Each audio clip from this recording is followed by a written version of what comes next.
அந்த பார்வோன் என்ன செய்யறான்? ஜனங்களை ஒடுக்குறான். ஆனா வேதம் சொல்லுது, அவர்கள் எவ்வளவாய் ஒடுக்கப்பட்டார்களோ அவ்வளவாய் விருத்தி அடைந்தார்கள். எத்தனை பேர் ஆமீன் சொல்றீங்க? இந்த காலத்திலே அப்படித்தான்.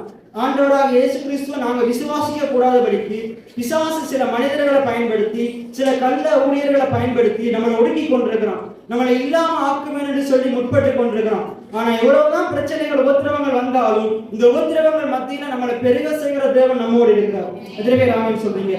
உபத்திரவம் வரும்பொழுது நாங்க சந்தோஷப்படணும். நான் அடிக்கடி ஒரு காரியம் சொல்லுவேன், கனி உள்ள மரத்துக்கு தான் கல்லறி விழும். நம்முடைய வாழ்க்கையை நம்ம ஆவிக்குரிய ரீதியில கனி கொடுப்பமா இருந்தா, ஆண்டவருக்குள்ள சரியா நீங்க வாழ்வீங்களா இருந்தா, உங்களுக்கு எதிராக நிறைய பேர் பேசுவாங்க, உங்களுக்கு தான் நிறைய பிரச்சனை வரும். சும்மா இருக்கிறவனுக்கு எந்த பிரச்சனையும் வராது. ஏதாச்சும் செய்யறதுக்கு முற்படுறவனுக்கு தான் பிரச்சனைகள் உபத்திரவங்கள் வரும். ஆண்டவருக்காண்டி என்ன பிரச்சனை வந்தாலும் நாங்க அவருக்காண்டி ஏதாவது செய்கிறவங்களா இருக்கணும். நம்ம சும்மா இருக்க கூடாது. ஆண்டவருக்காண்டி நாங்க பக்தி வைராக்கியம் உள்ளவங்களா